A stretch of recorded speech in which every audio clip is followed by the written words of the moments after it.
पाठमाला तीसरी यानी मैट्रिक्स के रिलेटेड अपन आगे बढ़ते हुए मैंने 16 क्वेश्चन पिछले वीडियो के अंदर करवा लिए थे। अब क्वेश्चन नंबर 17 विविध पाठमाला की बात कर रहा हूँ मैं। विविध पाठमाला 17वीं विविध पाठमाला तीसरी का 17वां क्वेश्चन देखिए। इधर आप जरा ध्यान दोगे, क्वेश्चन नंबर आपके सामने 17 आ रहा है। देखिए क्या है, अच्छा क्वेश्चन है। ऐसा क्वेश्चन मैंने पहले भी करवाया था। यदि x1 और 1 2 3 यानी एक x1 की मैट्रिक्स है और दूसरी 4 5 6 और 3 2 5 यानी 3 इंटू 3 क्रम की मैट्रिक्स है। इनके साथ 1 2 3 बराबर एक जीरो मैट्रिक्स है, बराबर एक जीरो मैट्रिक्स हो तो x का मान ज्ञात करो। x का मान ज्ञात करो to find value of x in matrix. अब देखो ये आपके सामने क्वेश्चन है, x का मान ज्ञात करना। जरा हमने 3.2 के अंदर विद्यार्थियों याद कीजिए, इस टाइप का क्वेश्चन सेम प्रोसेस था जहां x के स्थान पर a लिखा हुआ था और a का मान ज्ञात करना था, किया था हम लोगों ने। वैसा क्वेश्चन यहाँ a के स्थान पर x है, उसका संख्यात्मक मैट्रिक्स चेंज है। जबकि इस टाइप का क्वेश्चन था, प्रोसेस सेम था, मेथड सेम था। अब हम क्वेश्चन को करेंगे। यदि जिन्होंने 3.2 का वो क्वेश्चन अच्छी तरह से कर लिया है तो ये क्वेश्चन बिना वीडियो देख के भी आप कर सकते हो। देखिए कैसे करेंगे हम लोग, ध्यान दीजिए। सॉल्यूशन इज,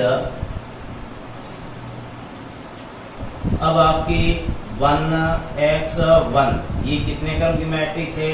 1 इंटू 3 क्रम की मैट्रिक्स है। 1 2 3 4 5 6 3 2 5 ये मैट्रिक्स 3 इंटू 3 क्रम की है। साथ में 1 2 3 ये मैट्रिक्स 1 इंटू 3 इंटू 1 क्रम की है, बराबर जीरो में बराबर एक जीरो गैरेज लिख रहा हूँ। इसका जीरो मैट्रिक्स है, this is a zero matrix, न कि जीरो। अब चाहे मैं इन दोनों का पहले मल्टीप्लाई करूं, चाहे इन दोनों का पहले मल्टीप्लाई करूं, मल्टीप्लाई दोनों का बराबर होता है तो यहाँ से चाहे मैं इन दोनों का पहले मल्टीप्लाई कर देता हूँ। ये 3 कहने का अर्थ इस मैट्रिक्स में स्तंभ और इस मैट्रिक्स में पंक्तियों की संख्या बराबर है, तो कहने का अर्थ है मैट्रिक्स का गुणन पॉसिबल है। देखिए इधर 1x1, अब इधर पंक्ति चलेगी, इधर स्तंभ, इधर पंक्ति और इधर स्तंभ। तो 1 को 1 से किया, 1 प्लस 2 को 2 से, तो मैट्रिक्स 3 इंटू 1 क्रम की होगी। 2 को 2 से और 3 को 3 से 9। फिर पंक्ति चेंज हो रही है, 4 को 1 से प्लस 5 को 2 से और 6 को 3 से 18, यहाँ 3 लिखा हुआ है। फिर आपके इधर पंक्ति इधर स्तंभ, देखो जैसे पंक्ति चेंज हो रही थी, एक दूसरे के नीचे एलिमेंट आएंगे। 3 को 1 से 3, 2 दूनी 4, 5 3 15। ये मैट्रिक्स इन दोनों को मल्टीप्लाई करने के बाद आती। कैसे मैं बता लेता हूँ, आपकी थोड़ा ध्यान दीजिए। ये 3 इंटू 3 क्रम की है, ये 3 इंटू 1 क्रम की, दोनों को मल्टीप्लाई किया तो 3 इंटू 1 क्रम की मैट्रिक्स प्राप्त हुई है। 3 इंटू 1 क्रम की मैट्रिक्स ये होती है A11 A21 A231, ये मैट्रिक्स होगी। पंक्तियां 3 होगी, स्तंभ 1 ही होगा, यानी ये जो पीछे वाला स्तंभ को शो कर रहा है तो कॉलम 1 ही है। पंक्तियां चेंज हो रही है, 1 2 3 पंक्तियां इस टाइप से। अब आगे मैं कॉल करता हूँ बराबर जीरो मैट्रिक्स। अब बताओ 1x1 और ये 9 और 4 13 14 और यहाँ पर 10 और 4 14 और ये हो जाएगा 32 और 4 3 7 7 15 और 7 22। ये अब ये मैट्रिक्स होगी 1 इंटू 3 और ये होगी 3 इंटू 1। मैट्रिक्स का गुणन पॉसिबल है और गुणा करने के बाद में जो आपकी मैट्रिक्स है वो 1 इंटू 1 ऑर्डर की होगी। इधर जीरो भी 1 ऑर्डर का ही होगा, यानी जीरो मैट्रिक्स है, जीरो मैट्रिक्स होगी तो 1 क्रम की होगी, 1 ऑर्डर की होगी, 1 इंटू 1 क्रम की। इसलिए मैं इसको ऐसा भी लिख सकता हूँ। पहले तो पता नहीं था कि कितने क्रम से, 0 2 इंटू 2 क्रम की में जो जीरो मैट्रिक्स है या 3 इंटू 3 क्रम की है। अब अपन को सब क्या कि इन दोनों को हल करने के बाद में जीरो मैट्रिक्स आएगी, वो 1 इंटू 1 क्रम की मैट्रिक्स आएगी। जीरो के बराबर लिख दिया मैंने जीरो मैट्रिक्स। अब देखो इधर पंक्ति और इधर स्तंभ, एक एलिमेंट बनेगा। a को 14 से प्लस x को 32 से 32x, a को 22 से 22 इक्वल टू 0। अब मैं मैट्रिक्स को दोनों तरफ हटा लेता हूँ तो एक संख्या बन जाती है 32x, 4 2 से 6 हो जाएगा और 2 और 1 3 हो जाएगा बराबर 0। x इक्वल टू माइनस के 36/32, x की वैल्यू है इसमें 4 से डिवाइड हो रहा है माइनस के 9/8, ये x का मान आ रहा है एकदम परफेक्ट आंसर। इसी टाइप का हमने जब वहाँ a का मान ज्ञात करना था तो वहाँ तो वेरिएबल बन रहा था, तो द्विपदी था और वो क्वाड्रेटिक इक्वेशन से सॉल्यूशन हो रहा था, और यहाँ केवल वेरिएबल है, सिंगल वेरिएबल है, रैखिक समीकरण बन रही है और रैखिक समीकरण से x का मान डायरेक्ट फाइंड हो रहा है। तो इस टाइप की क्वेश्चन बहुत इंपॉर्टेंट क्वेश्चन है, एग्जाम के अंदर संख्या चेंज करके पूछ जाते हैं। तो मेरे हिसाब से 3 मैट्रिक्स है तो आराम से कर सकते हो। सही, इन दोनों को मल्टीप्लाई करने के बाद में इनके साथ करो तो भी आंसर सेम ही आएगा। अब क्वेश्चन नंबर अगला,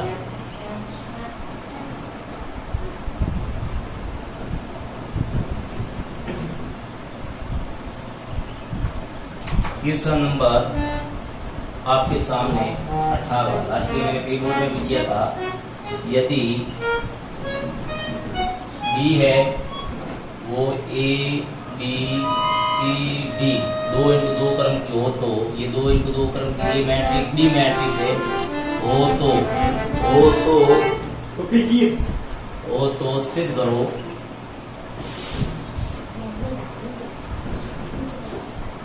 करो कि A plus B B A नहीं, इसका वो तो सिद्ध करो B square minus A plus D B equal to B C minus A D और I2। ये मैट्रिक्स से थोड़ा से बहुत सा क्वेश्चन है, एग्जाम की दृष्टि से इम्पोर्टेंट क्वेश्चन। देखिए मैं लेफ्ट हैंड साइड को लेके चलूंगा, राइट हैंड साइड के इक्वल आ जाएगा। कैसे आता है आप देखोगे, जरा इस क्वेश्चन को आप नोट भी करना, कॉपी के अंदर 2 बार इसको कॉपी के अंदर मिलाना, क्लियर हो जाएगा। तो मैं लेफ्ट हैंड साइड लेता हूँ, लेफ्ट हैंड साइड में जैसा है प्रोसेस वैसा का वैसा एक बार उतार देता हूँ। ये जैसा क्वेश्चन उतार लेता हूँ, ये प्रोसेस आपको नहीं करने का, ये ऑटोमेटिक इनको सॉल्यूशन करने के बाद में आता है। अब बी मैट्रिक्स गिवन है, बी मैट्रिक्स बी स्क्वायर है, इसका अर्थ B dot B A B C D पुनः A B C D minus A plus D. यहाँ ए प्लस डी कोई कांस्टेंट राशि है जो बी के साथ मल्टीप्लाई करने का, बी में मल्टीप्लाई करेंगे बी के साथ, ये बी के साथ मल्टीप्लाई करेंगे। अब इन दोनों का हल करेंगे, इधर तो इन दोनों का आपस में मल्टीप्लाई करेंगे, यहाँ ए का प्रत्येक साथ मल्टीप्लाई करेंगे ए प्लस डी का, क्योंकि ए प्लस डी कांस्टेंट राशि है यहाँ। तो देखो इधर पंक्ति इधर स्तंभ, ए को ए से गुणा किया, A square plus B C, कोई दिक्कत नहीं है, A B plus B D पंक्ति स्तंभ। फिर वापिस पंक्ति चेंज हो रही है, ए सी प्लस सी डी और यहाँ पर B C plus D square, B C plus D square, इस टाइप से गुणा हो गया। देखो इधर पंक्ति चली, इधर स्तंभ, फिर पंक्ति फिर स्तंभ, फिर पंक्ति चेंज हो गई, ए को सी से, सी को डी से, इस टाइप से मल्टीप्लाई हो गया। यहाँ पर सी को बी से, सी को बी से और डी को डी से। अब इधर में प्रत्येक एलिमेंट से मल्टीप्लाई करेंगे, प्रत्येक एलिमेंट से मल्टीप्लाई करेंगे क्योंकि कांस्टेंट राशि है। जैसे मैंने बताया था आपको मैट्रिक्स 2 3 0 5 है और 2a है, तो 2 का प्रत्येक एलिमेंट से मल्टीप्लाई होता है। वैसे वैसे यहाँ a प्लस डी है वो प्रत्येक एलिमेंट से मल्टीप्लाई होगा। अब यहाँ a को a प्लस डी से मल्टीप्लाई करेंगे, a square plus A D, फिर b को करेंगे तो a b plus B D, A B plus B D और A C plus C D और यहाँ पर डी स्क्वायर। बताइए डी स्क्वायर नहीं, यहाँ पर भी A D plus D square. अब आपस में ये भी 2 इंटू 2 क्रम की एलिमेंट आयु है और ये भी 2 इंटू 2 क्रम की एलिमेंट है और बीच में माइनस का चिन्ह है तो अपन घटाएंगे, घटाते हैं तो कॉरेस्पॉन्डिंग एलिमेंट आपस में घटाया जाएगा। कैसे घटाएंगे? A square plus B C minus A square, ये माइनस से गुणा करेगा माइनस ए डी, इस टाइप से। यहाँ पर A B plus B D minus A B minus A B, फिर माइनस प्लस से मल्टीप्लाई होगा माइनस बी डी। अब यहाँ पर A C plus C D minus A C minus C D, minus A C minus C D. यहाँ B C plus D square minus A D minus D square. अब इसको देखो, ए square से ए square cancel हो रहा है, ये पूरा का पूरा कैंसिल हो रहा है, ये पूरा का पूरा कैंसिल हो रहा है और यह डी स्क्वायर से डी स्क्वायर कैंसिल हो रहा है। तो अब देखो आपके पास क्या रहेगा, यहाँ क्या रहेगा पीछे B C minus A D और इधर जीरो एलिमेंट आ रहा है, इधर भी जीरो, इधर B C minus A D. अब देखो बहुत विद्यार्थी क्वेश्चन पटरी पे आ गया है, अब हम आराम से कर सकते हैं। अब देखो B C minus A D, B C minus A D दोनों में कॉमन ले सकते हैं। तो जैसे ही हम कॉमन लेंगे B C minus A D common लेंगे तो यहाँ पर क्या 1 0 0 1 ये मैट्रिक्स प्राप्त होगी। तो कहने का अर्थ ये है कि B C minus A D common लेने के बाद 1 0 0 1 ये 2 इंटू 2 क्रम की आपके इकाई मैट्रिक्स है। तो 2 इंटू 2 क्रम की इकाई मैट्रिक्स है, इसलिए इसको हम क्या लिख देते हैं I2 लिख देते हैं। 2 इंटू 2 क्रम की इकाई मैट्रिक्स है तो I2 लिख देते हैं। तो I2 लिखेंगे और फिर राइट हैंड साइड थोड़ा देखेंगे कि B C minus A D I2 बिल्कुल परफेक्ट आंसर आ रहा है, कोई किसी प्रकार की इस क्वेश्चन के अंदर एक फेल नहीं है। तो आपका ये क्वेश्चन सिद्ध हो जाएगा। तो हम लिखेंगे हैंस प्रूफ, हैंस प्रूफ। बहुत सा क्वेश्चन था, लास्ट ईयर मैंने रिपोर्ट के अंदर भी ये क्वेश्चन दिया था। इस टाइप से इस क्वेश्चन को आप स्क्रीनशॉट भी ले सकते हो, देखेंगे पूरा क्लियर हो जाएगा। लेफ्ट हैंड साइड को हल करना है, बी मैट्रिक्स गिवन है, वेरिएबल के रूप में संख्या को मान नहीं है तो इसका मल्टीप्लाई कोई ज्यादा डिफिकल्ट मेरे हिसाब से नहीं है। फिर घटाओगे तो कट हो रहा है और डायरेक्ट कई क्रम की मैट्रिक्स आ रही है। तो ये कंपटीशन में भी आगे पूछ जाएंगे, जब अपन बड़ी आगे जब तैयारी करोगे तो बहुत शानदार छोटे क्वेश्चन आज पूछते हैं, इसका मान क्या होगा, डायरेक्ट इस पर ऑप्शन होते हैं छोटे छोटे क्वेश्चन। और ये अभी हाल आप लोग बोर्ड की तैयारी कर रहे हैं तो अपने बोर्ड एग्जाम के अंदर यहाँ तक ही आपको करना होगा, पूरा रिटर्न का मैटर आपको आना चाहिए। अब क्वेश्चन नंबर मैं आपके सामने 19वां ले रहा हूँ।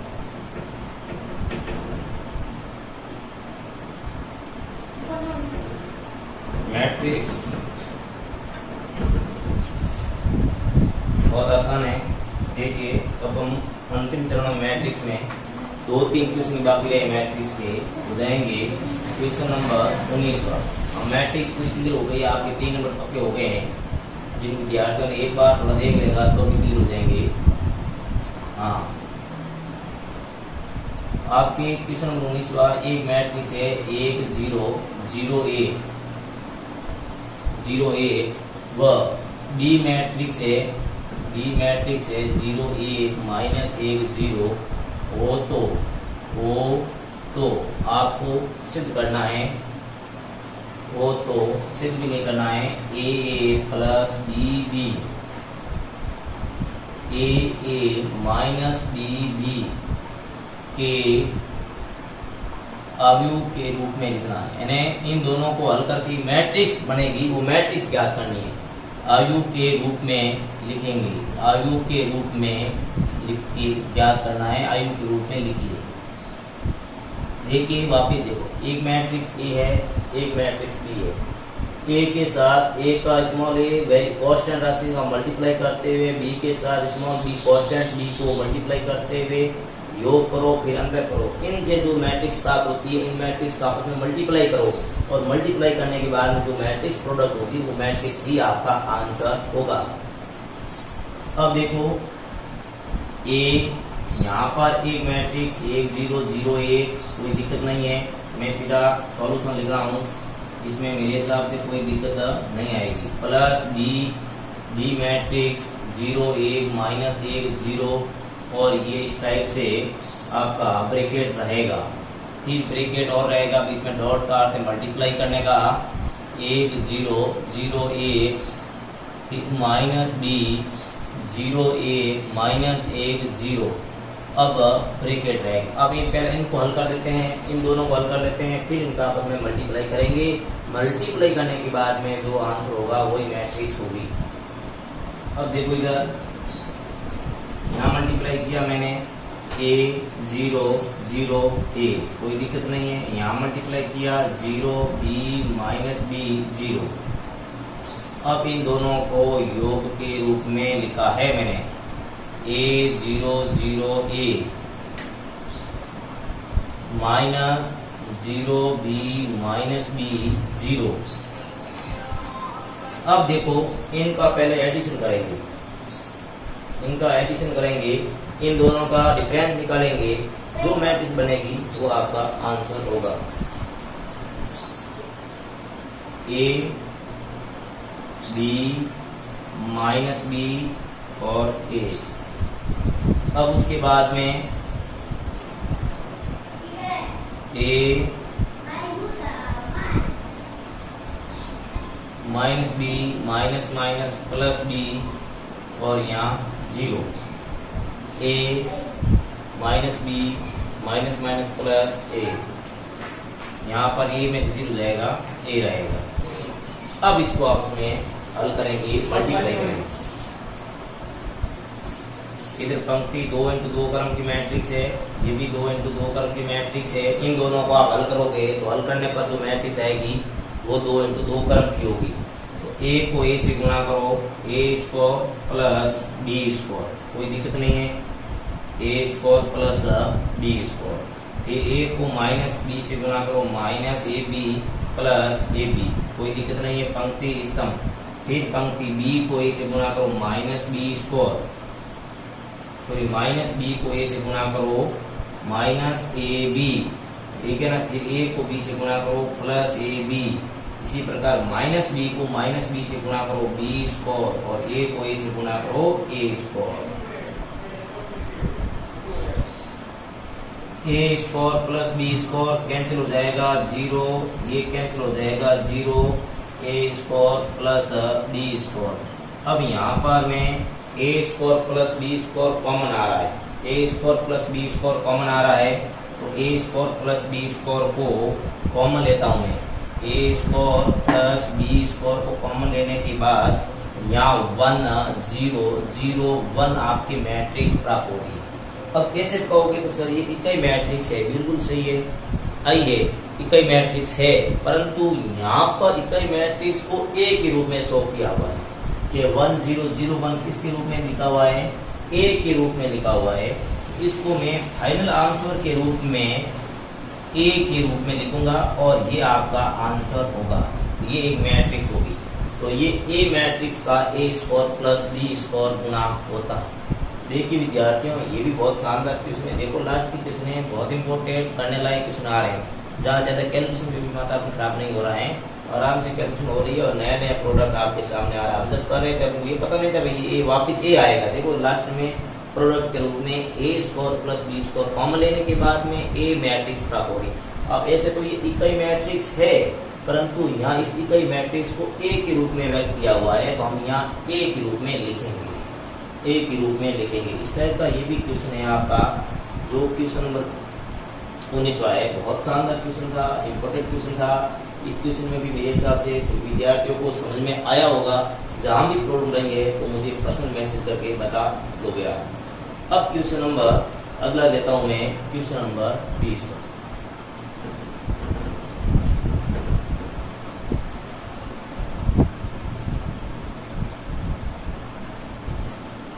क्वेश्चन नंबर 20 पर देखो जो है, यदि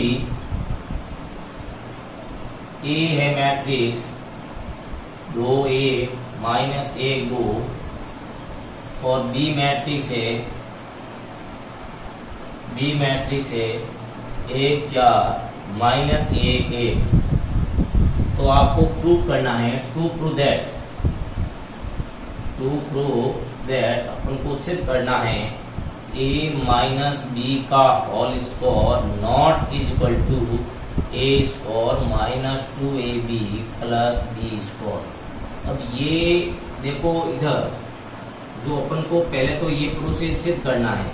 अब अपन के दिमाग में एक क्वेश्चन आया होगा, कैसा एक क्वेश्चन होता है a माइनस बी का whole square A square minus 2ab plus B square हो रहा है ना, बिल्कुल हो रहा है, परंतु यहाँ पर ये आइडेंटिटी नहीं है, सर्व समीकरण नहीं है, यहाँ मैट्रिक्स के रूप की बात कर रहा हूँ। मैट्रिक्स में ये है कि ए मैट्रिक्स और बी मैट्रिक्स है, इन दोनों का डिफरेंस करने के बाद में जो नई मैट्रिक्स आएगी उस नई मैट्रिक्स का आपस में मल्टीप्लाई करोगे और इधर ए को ए से, बी को बी से और ए को बी से गुणा करने वाला लेफ्ट हैंड साइड और राइट हैंड साइड बराबर नहीं आएगा, ये मैट्रिक्स में बराबर नहीं होता। जब भी सर्व समीकरण में है, क्योंकि वो प्रत्येक एलिमेंट के लिए, प्रत्येक वास्तविक संख्या के लिए, काल्पनिक संख्या के लिए भी परिभाषित है, ठीक है ना। क्योंकि अपन कोई भी मान सभी मानों के लिए सत्य है, परंतु सभी मानों के लिए सत्य है। अपन यहाँ पर ये क्या है, मैट्रिक्स है, तो मैट्रिक्स कोई मान थोड़ी है, मैट्रिक्स एक संख्याओं का अरेंजमेंट करने का तरीका है। आयताकार व्यूह के अंदर लिखी जाने वाली संख्याओं का ही व्यूह को या आयताकार के अंदर लिखी जाने वाली संख्याओं को ही मैट्रिक्स कहते हैं। एक संख्यात्मक मान नहीं है, एक वैल्यू नहीं है। जैसे 3 एक संख्या है तो मैट्रिक्स, हमने 3 एक संख्या है और इधर मैट्रिक्स के रूप में 3 लिखा, तो ये दोनों इक्वल नहीं है, ज्यादा ये मैट्रिक्स है। तो 3 को एक इसके अंदर लिखने का तरीका बताया इसके माध्यम में, तो ध्यान देना। इसलिए ये तो बात जो सर्व समीकरण होती है वो सभी मानों के लिए सत्य होती है, सभी मान होने चाहिए, कोई भी संख्या होनी चाहिए, संख्या तो मानों के लिए सत्य है। यहाँ पर मैट्रिक्स संख्या तो मान नहीं है, तो ये तो पहले मैंने वैसे बताया कि ये सर्व समीकरण के मैट्रिक्स में सत्य होना, बराबर होना कोई जरूरी नहीं है। अपन को उतना मैट्रिक्स में दिमाग नहीं लगाना है कि बराबर हो नहीं, अपन को जैसा क्वेश्चन कहता है वैसा अपन को करना है। अब देखो इधर ये क्वेश्चन आपको एक लाइन में करवाने वाला हूँ। अब आपको याद आया होगा कि सर एक लाइन में कैसे करवाते हैं, सिद्ध करने वाला क्वेश्चन तो एक लाइन में होता भी नहीं है, ये भी सब कह रहे हैं एक लाइन में करवाते हैं। एक लाइन का अर्थ है, मैंने छोटा लिख दिया HW, एक लाइन में हो जाएगा। आप कहते हो सर 2-3 लाइन में कराओ, तो मैं थोड़ा W बड़ा लिख देता हूँ, ये 2 लाइन में हो जाता है। अब कहने का अर्थ ये मेरी तरफ से हुआ है, आपकी तरफ से नहीं हुआ है। मेरी तरफ से एक लाइन में हो गया, आपने कहा तो मैं 2 लाइनों में करवा लिया, थोड़ा H बड़ा लिख दिया। आप कहोगे सर बड़ी लाइन में लिखा हो तो 4-5 लाइन में कराओ, तो मैंने ये HW कर दिया, 3-4 लाइनों में भी हो गया। अब ये मेरी तरफ से हुआ है, आपकी तरफ से कब होगा, आप इस क्वेश्चन को नोट किया, पास में कॉपी रखना, रजिस्टर या आपको रजिस्टर रखना, पेन रखना और इस क्वेश्चन को नोट करना। नोट करने के बाद में वीडियो स्टॉप करके आप इसका सॉल्यूशन निकालें। देखो इसके अंदर कोई नया प्रोसेस नहीं है, पीछे वाले क्वेश्चन मैंने 19वां करवाया, 18वां करवाया, 17वां करवाया, क्योंकि ये बिल्कुल A, B वास्तव में करवाने लायक क्वेश्चन थे और एग्जाम के अंदर पूछने लायक थे, इसलिए करवाया। अब ये भी ऐसा नहीं कि एग्जाम के अंदर नहीं आएगा, परंतु ये क्वेश्चन बहुत ईजी है। देखो 2x2 क्रम की मैट्रिक्स है, 2x2 क्रम की मैट्रिक्स है, पहले A माइनस बी फाइंड करो, इनसे जो नई मैट्रिक्स आएगी उनका आपस में गुणा करो, लेफ्ट हैंड वाला प्रोसेस पूरा हो गया। फिर राइट हैंड साइड को A को A से गुणा करो, B को B से गुणा करो और A को B में आपस में गुणा कर दो और इन दोनों को पूरे को हल करो।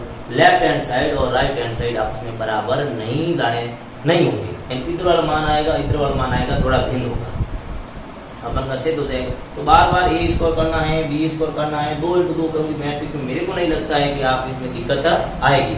एक तरह का आप चेक भी कर सकते हो कि मेरा सही हो रहा है या गलत हो रहा है। ये क्वेश्चन आपके लिए रहेगा होमवर्क के रूप में, मेरी तरफ से हो गया। अब क्वेश्चन नंबर मैं लेता हूं आपका अगला 21वां।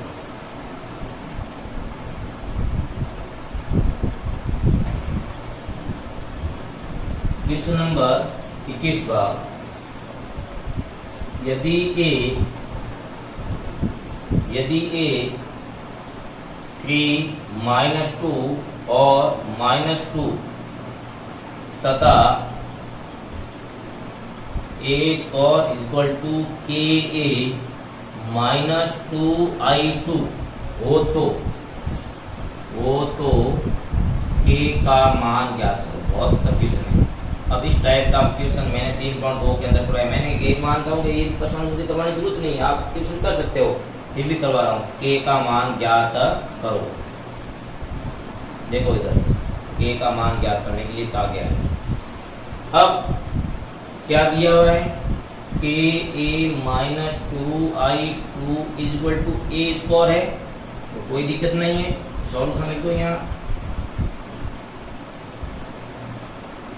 अब समीकरण बन रही है, इस्प्लाई का चिन्ह लगेगा कि ए 3 - 2 4 -2 -2 I2 2 × 2 क्रम की इकाई मैट्रिक्स है, लिखा हुआ है यहाँ I2 का अर्थ है 2 × 2 क्रम की। नहीं भी लिखा हुआ है तो आपको पता है रियल मैट्रिक्स कितने क्रम की है, 2 × 2 क्रम की है ना। 2 × 2 क्रम की इकाई मैट्रिक्स आएगी 1 0 0 1 = A स्क्वायर 3 - 2 4 -2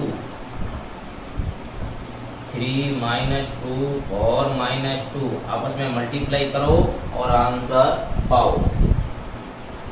अब देखो इधर यहाँ 3 के माइनस के 2 के प्रत्येक एलिमेंट से मल्टीप्लाई हो रहा है। देखो अब इधर -2 0 0 2 इधर मैं आपस में मल्टीप्लाई कर रहा हूँ, इधर पंक्ति इधर स्तंभ, इधर पंक्ति इधर स्तंभ। 3 को 3 से 9 -4 -2 को +4 से -8 4 दूनी 8 ठीक है।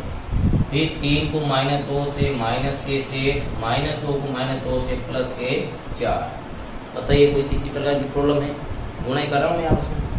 4 को 3 से 4 3 12 -2 को 4 से -8 4 को -2 से -8 -2 को -2 के +4।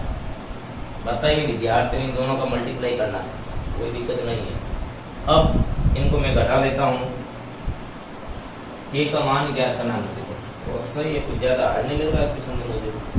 देखो इधर 3 के में से 2 के यहाँ घटाना नहीं है, यहाँ जल्दीबाजी कर लेते हैं। 3 के में से 2 के घटा देते हैं, यहाँ इसके साथ इसका घटेगा तो 3 के में से 2 गए तो नई मैट्रिक्स आएगी 3 के -2 के में से 0 जाएगा माइनस का 2 के, और के में से 0 जाएगा 4 के -2 के -2 के -2 ठीक है। यहाँ तक तो किसी को कोई इस प्रकार की प्रॉब्लम नहीं है। बराबर इधर एलिमेंट को देखेंगे, 9 में से 8 जाएगा 1, 6 में से 4 जाएगा -2, 12 में से 8 जाएगा 4, अच्छा 8 में 4 जाएगा -4। अब बताइए ये एक संगत समान मैट्रिक्स है। 2 समान मैट्रिक्स में संगत एलिमेंट समान होते हैं, संगत एलिमेंट समान होते हैं, सभी के अंदर के है। अब कोई भी वैल्यू उठा के देख लो, इसका A11 से करो तो भी के का मान आ रहा है, A12 से करो तो भी के का मान आ रहा है, A21 से करो तो भी के का मान आ रहा है। कोई भी आप निकालो, अपन को कोई चेक नहीं करनी, अपन को ए करना है, क्योंकि इतना एग्जाम का टाइम नहीं मिलता है। 2 नंबर का 21 में पूछ जाता है, इसलिए हम बार-बार चारों से करें तो के का मान तो वही आएगा और नंबर तो वही मिलने हैं। तो अपन को चाहिए कि मैंने पहले से दे दिए, सर आप पहले से कर लो तो मैं कर लेता हूँ। इसका A11 और इस मैट्रिक्स का A11 इक्वल है तो 3k - 2 = 1, 3k एक माइनस के 2 है तो इधर जाएंगे तो प्लस के 2 हो जाएंगे। तो k की वैल्यू है 2 और 1 तो 3/3, तो k की वैल्यू है 1 है। k की वैल्यू कितनी आ गई? 1 आ गई। तो इनसे चेक कर लो ना, तो अभी k की वैल्यू 1 ही आ रही। -2k = -2 माइनस है माइनस के 2k = 2, तो k = 2/2 = 1। इस टाइप से ये k की वैल्यू फाइंड हो गई। तो देखिए विद्यार्थियों, हमने विविध प्रश्नमाला के 17वां 18वां 19वां 20वां और 21वां क्वेश्चन लिया था। इसमें से 20वां क्वेश्चन आपको होमवर्क के रूप में मैंने दिया था। मुझे विश्वास है कि आप करके मुझे पर्सनल मैसेज करोगे, सर हमने कर लिया है। विथ आप जो इसका जो क्वेश्चन का सॉल्यूशन होगा, सॉल्यूशन सहित मुझे आप ये पीडीएफ भेजोगे कि सर ये मैंने इस टाइप से किया था। आप जो करोगे वो पेज भी मुझे भेजोगे। मुझे विश्वास है सभी विद्यार्थी पढ़ते हैं, एक्टिव रहते हैं और समय का पालन करो, क्योंकि जब भी आपके एग्जाम स्कूल खुलेगी तो वापस ये लास्ट में रिवीजन के रूप में प्रश्न लेंगे। ऐसा नहीं कि आज जुलाई में खुलेगी, जुलाई शुरुआत से करवा लेंगे, अब नहीं पढ़े तो क्या है। देखो जो प्रश्नावली अभी ऑनलाइन क्लास के अंदर हो रही है, चाहे फिजिक्स केमिस्ट्री हो चाहे मैथमेटिक्स हो, ये भी विद्यार्थियों ध्यान देना। जो अभी प्रश्नावली हो रही है वो वापिस अर्धवार्षिक एग्जाम के निकटवर्ती यानी नवंबर में करवाऊंगा मैं। चाहे मैं हूँ चाहे कोई दूसरा टीचर भी हो, तो लास्ट में ही करवाएंगे, क्योंकि हम भी यहाँ इसमें बताते हैं कि ये पर्सनली हो रखी है, नवंबर में ही करवाएंगे। और नवंबर से पहले जो पर्सनल बिल्कुल नहीं होगी वो करवाएंगे, और वो आपको रिटर्न के लिए नहीं देंगे, केवल बोर्ड में फास्टली समझाएंगे। इसलिए आपको इसको प्रत्येक क्वेश्चन को नोट करना है, आसानी से समझना है। थैंक्स।